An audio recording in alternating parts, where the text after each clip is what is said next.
Halo guys. Nah, jadi di video kali ini saya akan membahas tentang maksiat ya. Nah, banyak juga nih trending di mana-mana tentang maksiat dan akibatnya. Nah, jadi maksiat itu apa sih? Kalau menurut Wikipedia, maksiat adalah perbuatan atau tindakan yang melanggar hukum moral yang bertentangan dengan perintah Allah Subhanahu wa taala. Dengan demikian, setiap mukmin wajib menjauhi apa yang diharamkan oleh Allah.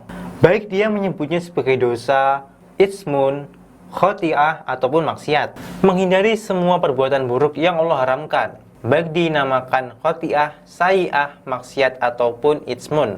Semua harus diwaspadai atau dijauhi, karena semua itu adalah nama untuk segala yang Allah larang.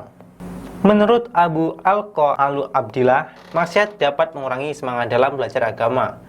Dosa dan kemaksiatan adalah sumber dan penyebab dari setiap kejahatan dan musibah yang terjadi di dunia, baik pada setiap pribadi maupun umat. Di antara akibat dosa dan kemaksiatan adalah seorang terhalang dari menuntut ilmu syar'i, serta mudah lupa akan ilmu yang telah dihafalnya. Kalau menurut saya apa ya? Dosa pokoknya ya, baik itu ucapan maupun perbuatan, pasti suatu saat nanti kita juga akan menerima akibat dan karmanya ya. Itu saja sih. Kalau kalian mau menambahkan komentar, silahkan komentar di bawah ya. Lalu bencana alam juga apakah bisa dikategorikan? Nah, kalau ini sih saya tidak tahu ya.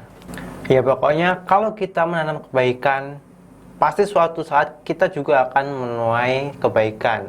Nah, lalu bagaimana kalau kita mengkaitkan bencana alam dengan maksiat? Tidak ada yang memungkiri bahwa bencana alam merupakan fenomena alam yang terjadi karena adanya aktivitas fisik benda-benda di alam. Namun, ada pula yang mengkaitkan bencana alam dengan kemaksiatan manusia. Beberapa orang membantah pernyataan tersebut. Bagi mereka yang membantah, bencana tak selayaknya dan tak relevan jika dihubungkan dengan kemaksiatan yang dilakukan manusia. Mereka berpendapat bagaimana mungkin terjadi bencana alam dikaitkan dengan moralitas, kemaksiatan, kesyirikan, hal-hal yang bukan aktivitas fisik bahkan abstrak.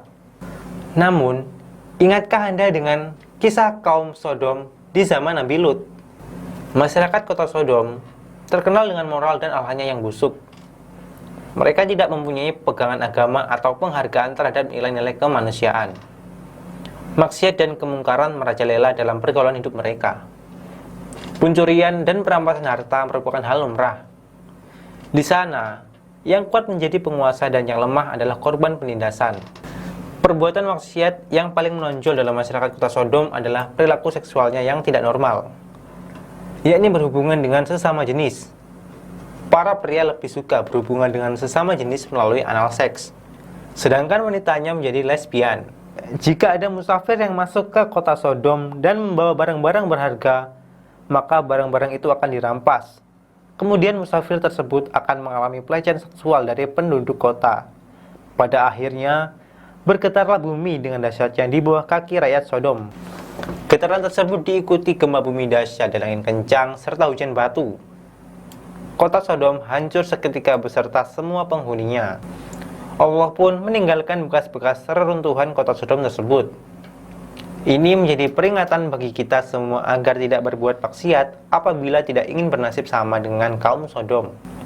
Dalam Al-Quran surat Al-Hijr ayat 73-75, Allah juga mengabarkan azab yang ditimpakan kepada kaum Nabi Lut tersebut. Maka mereka dibinasakan oleh suara keras yang mengguntur. Ketika matahari akan terbit, maka kami jadikan bagian atas kota itu terbalik ke bawah, dan kami hujani mereka dengan batu dari tanah yang keras. Sesungguhnya pada yang demikian itu benar-benar terdapat tanda-tanda kekuasaan Allah bagi orang-orang yang memperhatikan tanda-tanda. Jadi, apakah benar bencana alam disebabkan kemaksiatan yang dilakukan manusia? Atas dasar pemikiran-pemikiran geoscientis sekaligus dekan Fakultas Matematika dan Ilmu Pengetahuan Alam Universitas Brawijaya Adi Susilo PhD tergelitik untuk meneliti mengenai hal-hal ini. Penelitiannya berdasarkan data bencana alam gempa bumi dari Badan Meteorologi, Klimatologi, dan Geofisika (BMKG) serta United States Geological Survey mulai tahun 1970 sampai sekarang. Hasil penelitiannya begitu mengejutkan. Nah, itu saja sih guys menurut saya tentang hubungan maksiat dengan bencana alam. Mohon maaf bila masih ada salah kata dari saya. Saya juga masih banyak belajar.